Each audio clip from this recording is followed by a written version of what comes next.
Hey, my name is Joel Johnstone, and this is my page, Shining Empathy. I was right in the middle of making my very first video entry, which was just kind of a summary about why I've created this page. And right in the middle of that, I get a knock on my door. Now, when I got the knock on my door, I was right in the middle of talking about how I'm empathic and I'm able to pick up on emotional stuff with people. I'm also able to pick up on spiritual energies, more benevolent stuff like supportive and healing energies from like spirit guides, angels, and stuff like that. Loved ones who have passed. I'm also able to pick up on darker entities as well. Things that will literally attach themselves to you and lower your vibration. And they lower your vibration in order to gain access to your energy so that they can leech it from you. And I like to call those things leechers. What's funny is that the person who knocked on my door in that very moment as I was talking about that is someone who had one of those energy leeches on him. Now, this isn't to say he's a bad person or anything. He's a lovely, lovely, lovely person. I care greatly about him. But it was a perfect example in that moment because he has one of these things attached to him, and I've seen it for a long time now, draining his energy. What was interesting and what I wasn't even ready to discuss because I wasn't even thinking about it was that these things don't just work directly on the person that they're working on. If they're not getting the energy that they require from the person because the energy's been depleted, or for whatever reason they can't get access to it, as long as they're attached to that person, they can actually, especially if it's been over a long period of time of being attached to that person, can actually start to control the person in a way that they turn the host into their tool to use to get energy through other people. And he literally walked into my apartment and immediately went to work to lower the vibration in my space and with me. So I went to work putting up my energy blocks and asking for protection from my angels and spirit guides, and managed to block a lot of that out. Not even 10-15 minutes in, and he made his way out. When they're not getting what they need, they look for it somewhere else. But, and like I said, that's not to say that he's a bad person or anything, or he was doing any physical harm to me. This is just stuff energetically that I can pick up on. And it was just a great example because I do want to bring up the fact that these things don't just latch on to people and just leech on that person.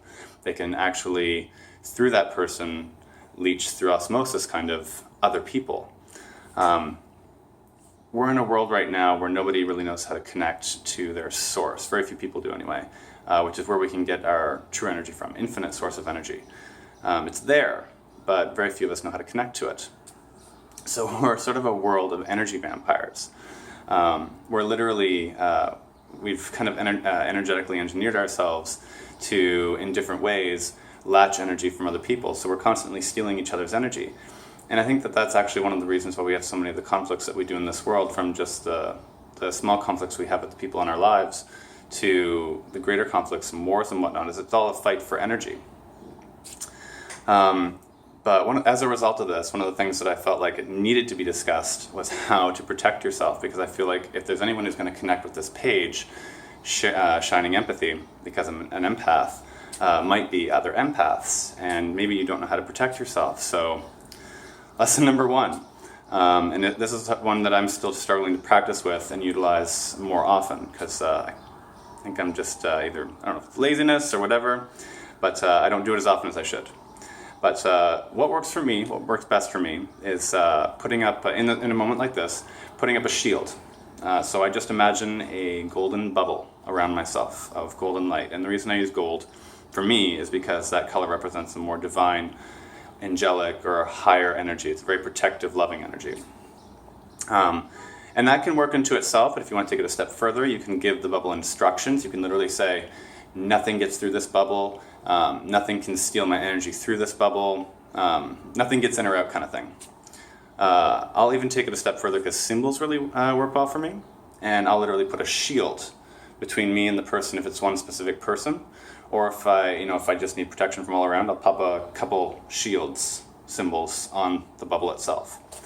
There are multiple ways to do these things, but that's one that works for me. If you're not a visual person, one thing you can do, whether you kind of tap into, or whether you associate more with the idea of God, the universe, spirit guides, guardian angels, universal consciousness, whatever it is that kind of works for you, all you need to do is ask for protection in that moment, and you will receive it. I would even go as far as to say, don't even necessarily ask for it, but thank the universe for protecting you. So say something like, thank you, universe, for protecting me in this moment from having my energy stolen and my vibration lowered. Something very simple like that. It doesn't have to be exactly those words. Again, it's whatever works for you. One of the things I'm going to kind of reiterate is that whatever works for me, but I want you to use that as a tool to kind of find what works for you and play with it. You don't have to use exact wordings. If there's a different set of words that seem to work for you, especially in a given moment, in a given circumstance, change it up. These things aren't set in stone. And I think that's one of the things I would like people to kind of get away from, is the idea that these things are just like very rigid, and they're not. But I think that's all I really wanted to cover in that moment. I might get into more detail about protection later, but I really wanted to touch on that, given that I had asked my guides and angels for signs as to what topics I should cover first. And I don't think I could have gotten a clearer sign that dark energy and dark entities, energy leeching, and more specifically, protection was something that needed to be covered. So thank you for listening, and I hope to connect to you with different topics later on. Cheers.